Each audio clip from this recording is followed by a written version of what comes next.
Avocado has become one of the world's trendiest foods. As the poster child of millennial healthy eating, this superfood is now a mainstay for foodies everywhere. But have you noticed your avo on toast is costing more and more? Avocado prices have rocketed in recent years by up to 129%, with the average national price of a single Hass avocado reaching $2.10 in 2019, almost doubling in just 1 year. So why are avocados so expensive? Archaeologists in Peru have found domesticated avocado seeds buried with Incan mummies dating back to 750 BC. But it was the Aztecs in 500 BC who named it Avocado, which translates to testicle. When Spanish conquistadors swept through Mexico and Central America in the 16th century, they renamed it aguacate. The farming of aguacate developed over the next few hundred years, predominantly in Central America and South America, but consumption of the alligator pear outside of these regions before the late 19th century was almost non-existent. The commercialization of aguacate began in the early 1900s, but was focused on branding avocados as a delicacy for the wealthy, like this advert in the New Yorker from 1920, which declared them as the aristocrat of salad fruit.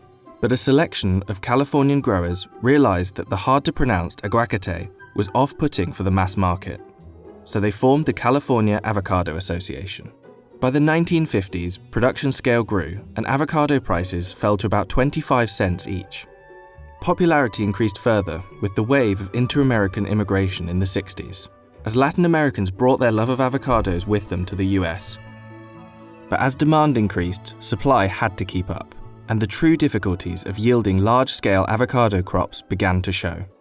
Avocado orchards require an extraordinary amount of costly resources in order to flourish. There are multiple inputs that avocados require, whether it's water, fertilizer, pruning, pest control, the sunburn protection of trees. All those go into making your chances better of having a very good quality crop. When we decide to plant an avocado orchard, we'll plant trees that come from certified nurseries. We have to place our orders years in advance. On average, if we're producing 100,000 pounds per acre, that takes about 1 million gallons of water, so 100 gallons per pound.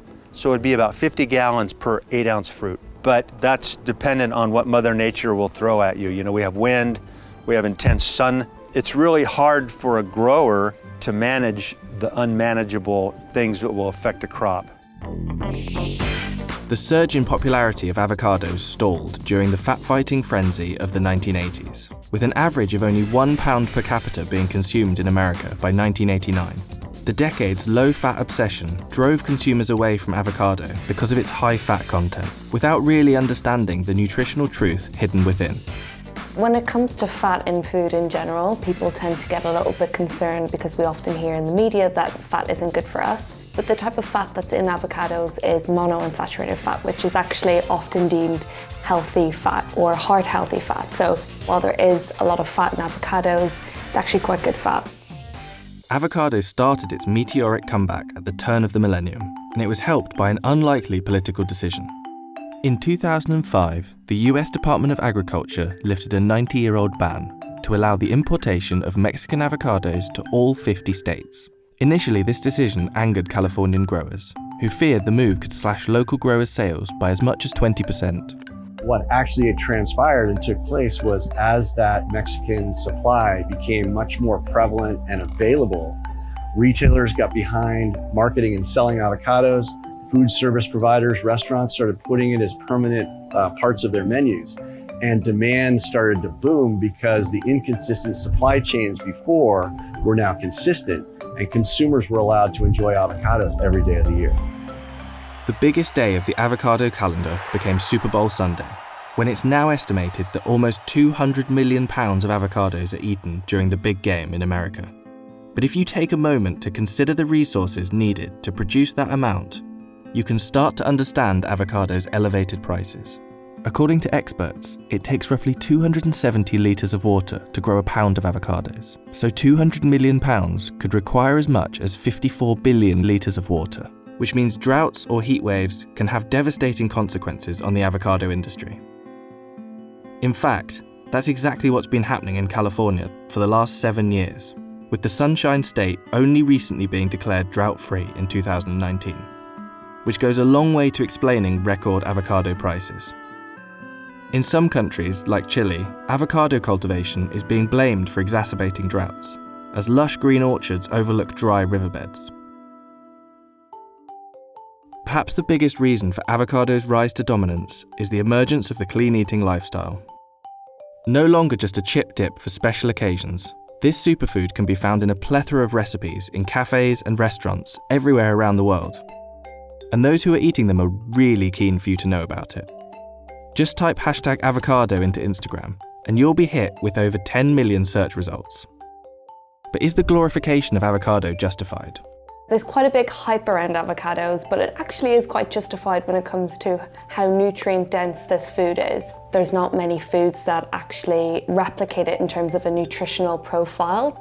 When it comes to calling something a superfood, I'm not really for that label. Avocados are definitely a good food to include in your diet, but like I said, you're not really missing out if you don't like them or if you can't eat them for any reason. Monounsaturated fats, we can find that in things like olive oil and olive, nuts and seeds, vitamins and minerals. We can find that in other green vegetables, so spinach and broccoli and things like that. So there's ways of getting those nutrients in without having avocado.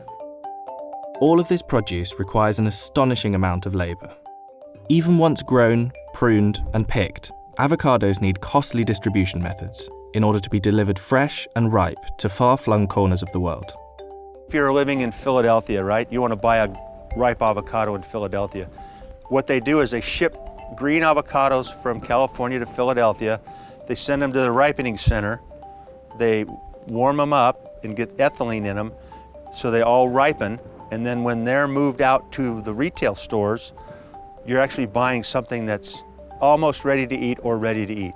Because if you were to buy a green avocado that's shipped straight from California to your market, you would have to ripen it yourself over 7 to 10 day period. And most consumers are a little more anxious for their avocado toast than waiting 10 days. With prices so high, the commodity of avocados has attracted a spate of thefts from orchards and delivery trucks worldwide. In New Zealand, armed night patrols and electric fences have been introduced after a grower in Northland had 70% of his orchard stolen. There's even further grim reading for avocado lovers. In Michoacan, where 80% of Mexico's avocados originate, cartels run a so-called blood avocado trade, violently enforcing a non-negotiable extortion fee from farmers based on the size of their land and the weight of their crop. Some restaurants have begun an avocado boycott as we all weigh up the ethics behind our eating habits. Experts suggest that water shortages could affect 5 billion people by 2050, and rainfall in the so-called drought belt, which includes Mexico and South America, is predicted to decline. But whilst evidence of environmental degradation is mounting, the avocado industry is still growing, along with consumer demand. In certain places, the sustainability of avocado production will become untenable.